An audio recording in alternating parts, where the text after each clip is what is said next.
وَاتَّقُوا يَوْمًا لَا تَجْزِي نَفْسٌ عَن نَفْسٍ شَيْئًا، اور ڈر جاؤ اس دن سے کہ جس دن کسی شخص سے کوئی شخص کسی دوسری جان کا بدلہ نہیں دے سکتا۔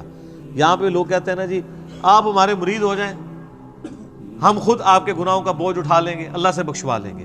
اللہ فرماتا ہے قیامت کے دن سے ڈر جاؤ جس دن کوئی شخص دوسرے کا بدلہ نہیں ہو سکتا۔ حتیٰ کہ بخاری مسلم میں حدیث ہے، سیدہ فاطمہ جنتی عورتوں کی سردار ہے، اور بخاری اور مسلم میں موجود ہے سیدہ عائشہ سے سیدہ فاطمہ سلام اللہ علیہا جنتی عورتوں کی سردار ہے، اور بخاری اور مسلم میں موجود ہے کہ سیدہ فاطمہ سے نبی علیہ السلام نے فرمایا اے میری بیٹی فاطمہ، میرے مال سے جو کچھ لینا ہے نا وہ لے لے، وہ تو اس کا مالک تو میں ہوں، لیکن آخرت کے دن اگر اللہ نے تجھے پکڑ لیا تیرے اعمال کے سبب تو میں تیرے کچھ کام نہیں آؤں گا۔ تو قرآن میں لکھا ہوا ہے۔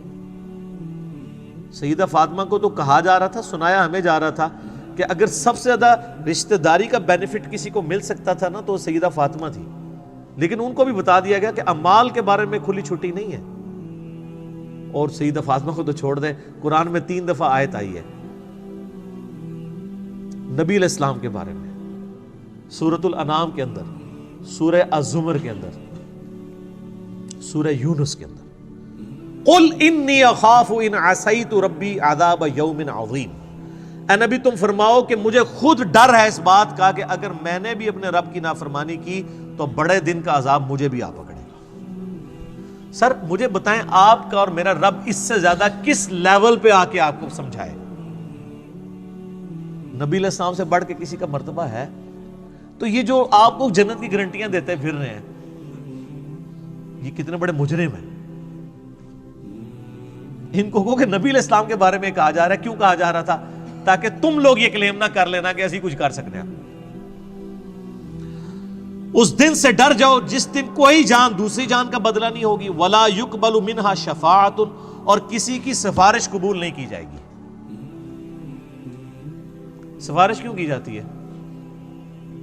آپ دنیا میں کسی شریف آدمی کی سفارش کے لیے تھانے جاتے ہیں تو ایس ایچ او سے جا کے کیا کہتے ہیں کہ میں اسے اچھے طریقے سے جانتا ہوں، آپ کو غلط فہمی ہوئی ہے، میں گارنٹی دیتا ہوں یہ بندہ اس طرح کا نہیں تھا، اس پہ جھوٹا الزام لگا ہے، یہی کہتے ہیں نا۔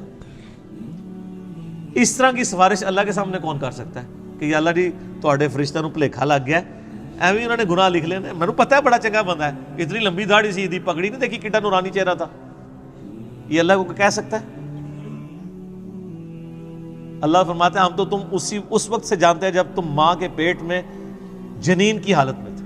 مت کہو اپنے آپ کو کہ میں بڑا پرہیزگار ہوں، وہ بہتر جانتا ہے تم میں سے کون پرہیزگار ہے۔ اس لیول پہ آ کے یہ سورہ نجم کے اندر آیات ہے، مت کہا کرو میں بڑا نیک ہوں، وہ خوب جانتا ہے تم کیا ہو۔ تو اللہ کو کون سفارش کر سکتا ہے؟ ہاں صرف یہ سفارش ہو سکتی ہے کہ جس اللہ ہی کا دل آیا ہو جس پہ کہ اسے چھوڑنا ہے۔ یہ بندہ ہے نیک نیت تھا، چند غلطیاں اس سے ہوئی، باغی نہیں تھا، رجوع لے آتا تھا، اپنی طرف سے اس نے کوشش کی، پھر بھی بحیثیت انسان اس سے غلطیاں ہوئیں، لیکن میری طرف آتا رہا تو اب میں نے اسے معاف تو کرنا ہے۔ تو معاف میں پھر ڈائریکٹ کرنے کی بجائے اپنے محبوب صلی اللہ علیہ وآلہ وسلم کی شفاعت سے کرواؤں، تاکہ میرے نبی علیہ السلام کی عظمت لوگوں کے دلوں پر اجاگر ہو۔ دنیا میں بھی ایسا ہوتا ہے، اگر کسی کلاس کے اسٹوڈنٹ کو پوزیشن آنے کے اوپر اسکول والے یا کالج والے ٹرافی دیتے ہیں تو وہ کسی مہمان خصوصی کے ذریعے دیتے ہیں نا۔ اس کالج کے اسٹوڈنٹ کو کبھی وہم بھی آتا ہے کہ اس مہمان نے مجھے ٹرافی دی ہے، ان کو پتا ہوتا ہے کہ یار یہ تو مڈل مین ہے، ٹرافی تو اسکول نے دی ہے اور اس کو آنر دی ہے، تو سر نبی علیہ السلام کو بھی آنر ملنی ہے۔ یہ بخشش کا فیصلہ اللہ نے کرنا ہے۔ یہ اسی شفاعت کی نفی ہو رہی ہے کہ دوست کے ساتھ شفاعت کوئی نہیں ہے، شفاعت بالاذن ہے، شفاعت بالوجاہت نہیں ہے۔ اور وہ بالاذن کون سی ہے؟ جو اسی صورت میں آگے جا کے آیت الکرسی میں آیت نمبر 255 میں آ جائے گی، من ذا الذی یشفع عندہ الا باذنہ، کس کی مجال ہے کہ سفارش کر دے؟ ہاں اللہ جس کو اذن دینا کہ ہاں اس کی سفارش کر لو تو وہ قبول ہوگی۔ تو شفاعت دھونس کے ساتھ نہیں ہے، اللہ کے فضل کے ساتھ ہے۔ لیکن نبی علیہ السلام چونکہ مہمان خصوصی ہیں، اور وہ سورہ بنی اسرائیل میں آیا ہے، نبی علیہ السلام کی جو حدیث ہے نا بخاری مسلم میں، حدیث شفاعت، کہ قیامت والے دن سب لوگ حضرت آدم کے پاس جائیں گے، پھر وہ کہیں گے کہ آج مجھے اپنی جان کی فکر ہے، اذهبوا الی غیری، کسی اور کی طرف جاؤ. پھر حضرت نوح کے پاس جائیں گے، وہ کہیں گے آج مجھے اپنی جان کی فکر ہے. ہوتے ہوتے اینڈ پہ نبی علیہ السلام تک پہنچیں گے، آپ فرمائیں گے انا لہا، اور آپ اللہ کے حضور سجدہ کریں گے. اللہ فرمائے گا اپنا سر اٹھاؤ، تم سفارش کرو، ہم قبول کریں گے. اس کے بعد الفاظ ہے کہ اللہ تعالیٰ میرے لیے تعداد مقرر فرمائے گا، اللہ بتائے گا مجھے. دھونس نہیں ہے سر، اللہ کو کس کی دھونس ہے؟ اسے کہتے ہیں شفاعت بالاذن. اور پھر نبی علیہ السلام نے اینڈ پہ فرمایا اس حدیث کے کہ قرآن پڑھ کے دیکھ لو، عسیٰ ان یبعثک ربک مقاما محمودا. اے نبی ان قریب ہم آپ کو ایسے مقام پر فائز کریں گے جہاں ہر شخص آپ کی تعریف کرے گا. مقام محمود کیا ہے؟ محمود کہتے ہیں جس کی حمد کی جائے. تو نبی علیہ السلام کا ایک نام محمود بھی ہے، آپ حمد کرنے والے بھی ہیں، اور آپ وہ ہیں کہ جس کی حمد کی جائے. محمد کا مطلب کیا ہے؟ تعریف کیا گیا. تو مقام محمود قیامت والے دن وہ مقام ہے کہ جس مقام پہ اللہ جب فائز کرے گا اور آخرت کی جو بخشش کی ٹرافیز آپ کے ہاتھوں بٹوائے گا نا، تو لوگ آپ کی تعریف کریں گے کہ اس کی آنر ہے اللہ کے حضور. مسئلہ شفاعت پہ 88B مسئلہ میرا ڈیٹیل سے 1.5 گھنٹے کی گفتگو ریکارڈڈ کے اندر موجود ہے، آپ یوٹیوب کے اوپر اپلوڈڈ آپ دیکھ سکتے ہیں. تو یہاں پہ شفاعت بالوجاہت کا انکار ہو رہا ہے، کیٹاگوریکل، کہ شفاعت نہیں ہے سوائے وہ والی شفاعت کے جو آگے آئے گی. ولا یؤخذ منها عدل، نہ کسی سے کوئی معاوضہ قبول کیا جائے گا. یہ دنیا میں رشوت کر کے آپ چھوٹ سکتے ہیں نا، اللہ کو رشوت دے سکتا ہے؟ قرآن میں آگے چل کے آئے گا کہ اگر کوئی پوری زمین کے برابر سونا بھی دے دینا عذاب سے چھوٹنے کے لیے، کچھ نہیں کر سکتا. ولا هم ينصرون، اور نہ اس کی کوئی مدد کر سکے گا. لو جی اے ایک آیت جڑی ہے نا سورۃ البقرہ کی آیت نمبر 28، آپ کے انڈیا، پاکستان، بنگلہ دیش کے بالخصوص اور باقی پوری امت مسلمہ کے بالعموم عقائد کو پیسیفک اوشن میں پھینک دیتی ہے. ڈر جاؤ اس دن سے، لا تجزی نفس عن نفس شیئا، جب کوئی جان کسی دوسرے جان کا بدلہ نہیں دے سکتی. ولا یقبل منها شفاعہ، نہ کوئی دھونس کے ساتھ شفاعت کر سکتا ہے. ولا یؤخذ منها عدل، نہ کسی سے کوئی معاوضہ قبول کیا جائے گا. ولا هم ينصرون، اور نہ کوئی کسی کا مددگار بن سکے گا. 4 چیزوں کا انکار آ گیا. اونٹ پیر تو کتنے گئے؟ تو بےچارے آپ کو ٹھیک ہی تو کہتے ہیں، آپ کیوں نہیں مانتے کہ قرآن حدیث ڈائریکٹ نہیں پڑھنا گمراہ ہو جاؤ گے؟ بالکل ٹھیک کہہ رہے ہوتے ہیں. ان کی ڈاکٹرن میں آپ گمراہ ہو جائیں گے اور قرآن کی ڈاکٹرن میں ہدایت پہ آ جائیں گے. یہ بھی سورۃ الاعراف میں آیت آئے گی کہ جس کا گیئر الٹا لگ جائے، اللہ تعالیٰ فرماتا ہے اس کو ہدایت کا راستہ گمراہی نظر آتی ہے، گمراہی کا راستہ ہدایت نظر آتی ہے. اور اللہ سے ڈر جائیں اس معاملے میں کہ کسی شخص کو گمراہی ہدایت نظر آنا شروع ہو جائے اور ہدایت گمراہی. اور اسی چیز کو قرآن حکیم میں کئی جگہ کہا گیا ہے، شیطان نے ان کے برے اعمال ان کی نظروں میں سنوار دیے. اور یہ بڑا خطرناک معاملہ ہوتا ہے جب کہ شیطان انسان کو نیکی کے کام کروانا شروع کر دے نیکی کے نام کے اوپر، حالانکہ وہ ہو برائی کے کام. سلطانہ ڈاکو، بڑے اسمگلر، بڑے بڑے پراپرٹی ڈیلرز لوگوں کی زمینیں ہتھیا کے 1 لاکھ بندے کا دسترخوان چلا رہے ہیں. تو شیطان نے ان کے برے اعمال ان کی نظر میں سنوار دی. ان کو یہ حرام کا پیسہ کمانا نظر نہیں آ رہا، ان کو نظر آ رہا ہے کہ یار ہم اتنے غریبوں کو کھانا کھلا رہے ہیں. اچھا، یہ دنیا میں اس کی تعریف ہوگی، اللہ کے ہاں 0 سے ملٹیپلائی ہے. اللہ کو دھونس نہیں ہے نا. یہ روب تو آپ پہ چل سکتا ہے نا، اللہ کے لیے کوئی روب ہے کسی بندے نے 1 لاکھ کو کھلایا؟ سر جو روزانہ لاکھوں ویل مچھلیوں کو کھانا کھلا رہا ہے پیسیفک کے اندر اور اٹلانٹک کے اندر، جو ایک چھوٹے ویل مچھلی کی جو ایک وقت کی خوراک 500 کلو گوشت ہے، آدھا ٹن ایک وقت کا چھوٹی ویل کھاتی ہے، جو ملینز آف ٹن گوشت لاکھوں ویلوں کو روزانہ کھلاتا ہے، اس کے سامنے 1 لاکھ کا دسترخوان تو ایک ویل مچھلی سے پورا ہو جاتا ہے. اس کو کوئی یہ کہے گا کہ نہیں میں 1 لاکھ بندے کو کھانا کھواتا تھا، اور کہاں سے کھلاتا تھا؟ اس کے دیے ہوئے میں سے، جو اللہ نے اس کو دینا تھا لیکن اس نے حرام کے طریقے سے لوٹا.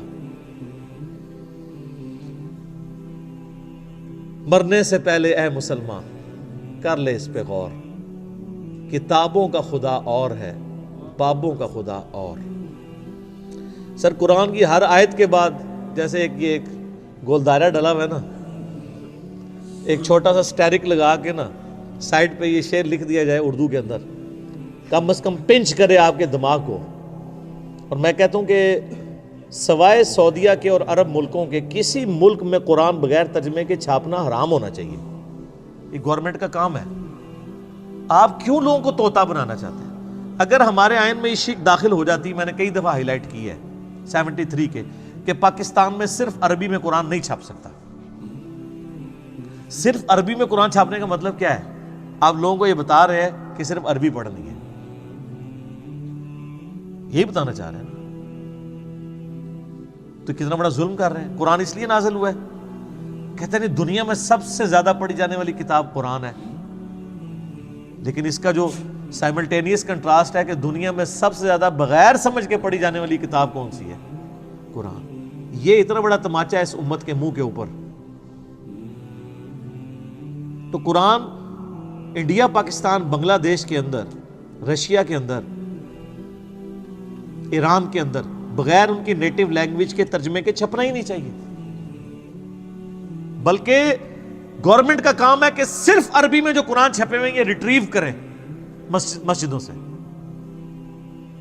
اور اس کی بجائے وہ رکھیں۔ کتنا خرچہ ہو جاتا ہے؟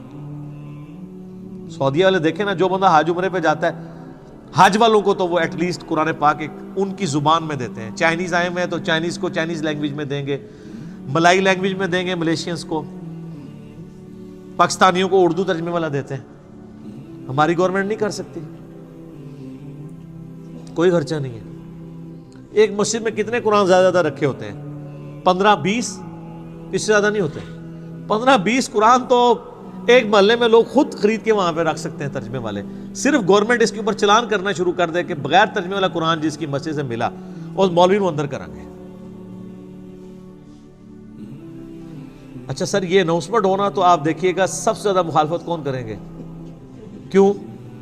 علماء تو ٹھیکیدار ہیں، علماء کو تو خوش ہونا چاہیے کہ لوگ، وہ تو کہتے ہیں ہم اسلام کی خدمت کے لیے بیٹھے ہیں، یہ اسلام کی خدمت ہی ہے ترجمے والا قرآن ہو۔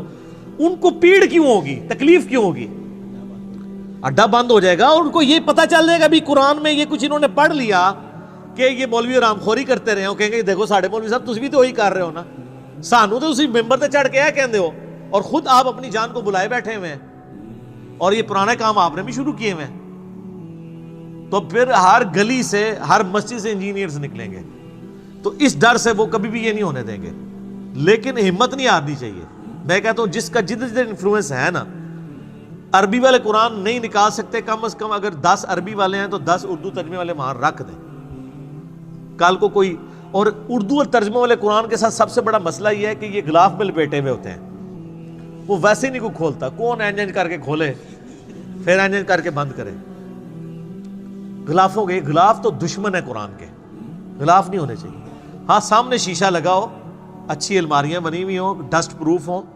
قرآن کے اوپر غلاف کا کیا تک لگتا ہے؟ آپ خود مجھے بتائیں نا، 2 قرآن پڑھے ہوں، ایک غلاف میں اور بغیر غلاف کے، آپ غلاف والے کو ہاتھ لگائیں گے؟ اتنا ٹائم کس کے پاس ہے یار؟ لیکن سعودیہ میں آپ دیکھیں نا، خصوصاً حرمین کے اندر میں نے دیکھا ہے، کمال کام کیا ہوا لوگوں نے۔ پیتل کی خوبصورت چھوٹے سائز کی انہوں نے اتنے سائز کی رکھی ہوئی ہیں الماریاں جو سامنے سے کھلی ہوئی ہیں، اور روزانہ ان کی صفائی ہوتی ہے، ڈسٹنگ ہوتی ہے، قرآن جتنے رکھے ہوئے ہیں ان کی۔ اور جیسے ہی کوئی ایسا موسم آتا ہے نا جس میں ہیومیڈیٹی بڑھ جاتی ہے تو وہ شیشہ پلاسٹک جو ہوتا ہے نا، اس کی سامنے لیئرز لگا دیتے ہیں، وقتی طور پہ لٹکا دیتے ہیں تاکہ گیلے نہ ہوں قرآن، اور پھر جب موسم کھل جاتا ہے پھر وہ ہٹا دیتے ہیں۔ مساجد کے اندر بھی، شوکیس کے اندر، میں نے نہیں، وہاں کو غلاف کے اندر میں نے قرآن نہیں دیکھا سعودیہ پورے میں کہ غلاف کے اندر قرآن پڑھا ہوا ہو۔ تو بالکل صحیح اپروچ ہے۔ اور آپ اس لیے عربیوں کو دیکھیں گے، عربی قرآن بہت زیادہ پڑھتے ہیں۔ نماز میں اگر 10 منٹ رہ گئے نا، انہوں نے سنتوں سے فارغ ہو گئے نا، سیدھا قرآن جا کے پڑھنا شروع کر دیتے ہیں پکڑ کے۔ یہ خیر لادہ بات ہے کہ پھر وہ مس ہینڈل بھی کرتے ہیں کہ جماعت کھڑی ہوئی ہے تو وہیں ایسے رکھ دیتے ہیں، بعض کا جوتیوں کے ساتھ ہی رکھ دیتے ہیں، یہ اس مس ہینڈلنگ لادہ بات ہے۔ لیکن قرآن یہ چاند ایک، جس طرح جاہل گوار یہاں موجود ہے وہاں بھی موجود ہے، لیکن اوورال قرآن کے ساتھ جو ان کا شغف ہے نا، ظاہر ان کی اپنی زبان کے اندر ہے، وہ نظر آتا ہے۔ باقی پریکٹیکلی اگر آپ کہیں کہ ان کی زندگی میں کوئی فرق پڑا ہوا ہے تو وہ تو اسی وقت پڑے گا نا جب قرآن جو ہے وہ کبھی فزکس کی کتاب چومنے سے یا صرف تلاوت کرنے سے فزکس نہیں آپ کو آئے گی جب تک آپ اس کو سمجھیں گے نہیں. تو سر فزکس سمجھے بغیر نہیں آ سکتے, قرآن سمجھے بغیر کیسے آ سکتا ہے جب تک آپ اس کے اوپر تفکر نہیں کریں گے.